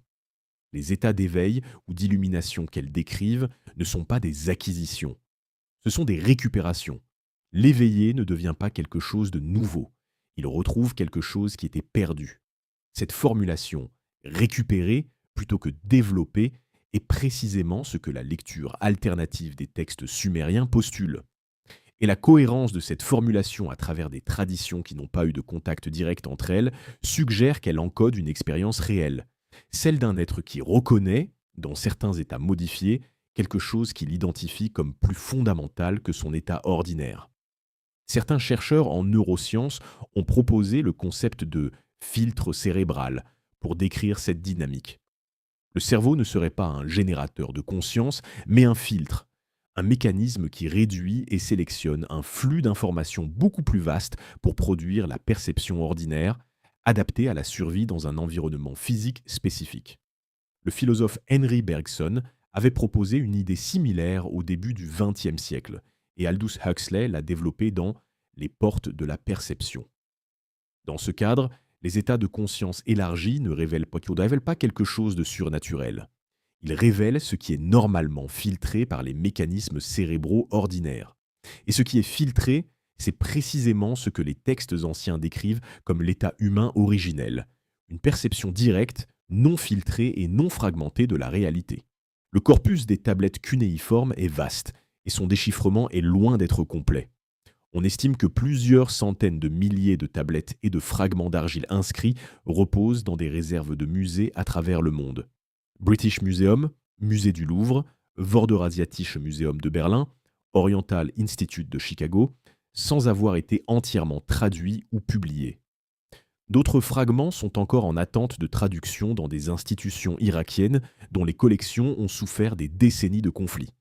Et une quantité inconnue mais significative de tablettes a été dispersée sur le marché des antiquités depuis les pillages des années 1990 et 2000, dont la localisation actuelle est partiellement inconnue. Ce corpus non traduit représente un angle mort considérable dans notre compréhension des traditions sumériennes. Ce que nous connaissons de la cosmologie, de la théologie et de l'anthropologie sumérienne repose sur un échantillon, certes important, mais partiel, de la production textuelle de cette civilisation. Des textes entiers, des genres littéraires entiers, des traditions entières pourraient exister dans ce corpus non traduit, potentiellement capables de modifier radicalement notre compréhension de ce que les Sumériens savaient et de ce qu'ils ont choisi de consigner. La tablette de Nippur, connue sous la référence CBS 1766, est un exemple instructif de ce que des découvertes textuelles inattendues peuvent apporter.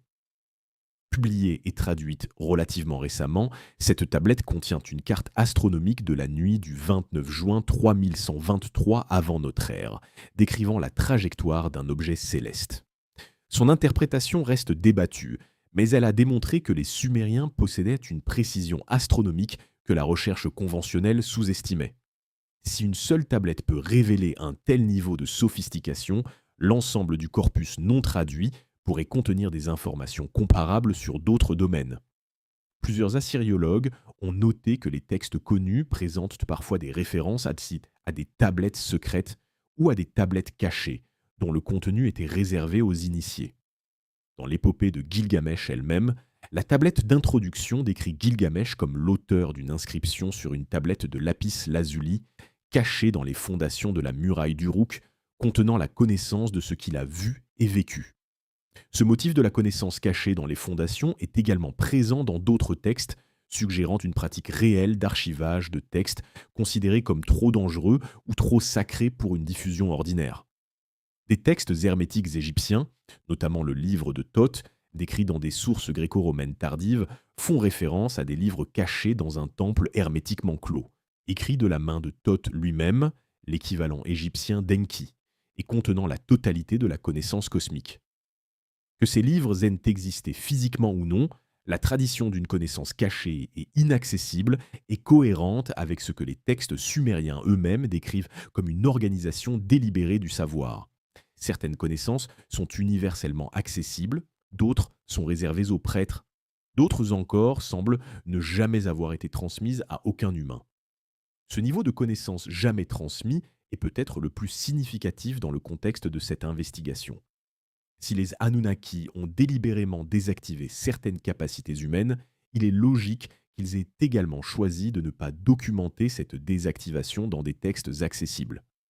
La description des mécanismes précis du verrouillage humain, quels gènes ont été modifiés, quels mécanismes épigénétiques ont été utilisés, quels états neuraux ont été supprimés, ne se trouve vraisemblablement pas dans les textes liturgiques ou mythologiques que nous avons examinés. Ces textes décrivent les effets de ces interventions, non leurs mécanismes. Les textes qui pourraient décrire les mécanismes, s'ils ont existé, appartenaient probablement à la catégorie des tablettes secrètes dont les textes connus font parfois mention. Ces tablettes auraient été gardées dans des espaces intérieurs des temples, accessibles uniquement à des prêtres de haut rang, et peut-être délibérément détruits ou cachés avant le retrait des Anunnaki. La tradition gnostique des textes de Nag Hammadi découvert par accident en 1945 dans une jarre enterrée en Égypte, suggère qu'une pratique de dissimulation délibérée de textes dangereux a effectivement existé dans l'Antiquité. Ce qui a été trouvé à Nag Hammadi était peut-être la fraction d'une bibliothèque beaucoup plus vaste dont le reste caché ou détruit. La question de savoir ce que ces archives non découvertes pourraient révéler est, par définition, spéculative. Mais dans le cadre de cette investigation, il est possible d'identifier ce que des textes complémentaires pourraient apporter à la compréhension des capacités désactivées. En premier lieu, une description plus précise du processus de création humaine, incluant potentiellement le détail des paramètres biologiques qui ont été sélectionnés ou supprimés. En deuxième lieu, une chronologie plus précise des interventions post-création, les moments exacts où des modifications supplémentaires ont été apportées à l'espèce et les raisons qui les ont motivées. En troisième lieu, et peut-être le plus significatif, une description des conditions dans lesquelles ces modifications pourraient être inversées.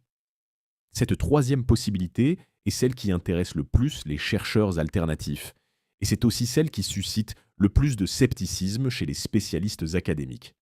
L'idée que des textes anciens pourraient contenir des instructions pour lever des limitations biologiques sur l'espèce humaine semble, de prime abord, appartenir au domaine de la fiction spéculative. Mais si les limitations elles-mêmes sont réelles, si la réduction de la longévité, la suppression de la régénération, le verrouillage de la conscience sont des faits biologiques, même partiellement documentés, alors la question de leur réversibilité est une question scientifique légitime, indépendamment de la source qui la pose. Ce que les textes sumériens connus nous laissent, au terme de cette investigation, c'est une image de l'humanité radicalement différente de celle que les récits dominants, scientifiques ou religieux, proposent ordinairement. Non pas un être qui se développe lentement depuis l'animalité vers une complexité croissante, ni une créature pécheresse rachetée par la grâce, mais un être délibérément construit avec des capacités limitées, par des entités qui avaient leur propre leur propre raison de le faire et qui ont laissé dans leurs textes les traces de ce qu'elles ont accompli. Ces traces sont incomplètes, fragmentées, dissimulées dans le vocabulaire rituel de civilisation depuis longtemps disparu. Mais elles sont suffisamment cohérentes, suffisamment précises et suffisamment convergentes avec ce que d'autres traditions indépendantes décrivent pour mériter une investigation sérieuse plutôt qu'un rejet automatique. Ce que nous choisissons de faire de cette investigation est une question qui dépasse les tablettes d'argile et appartient au présent.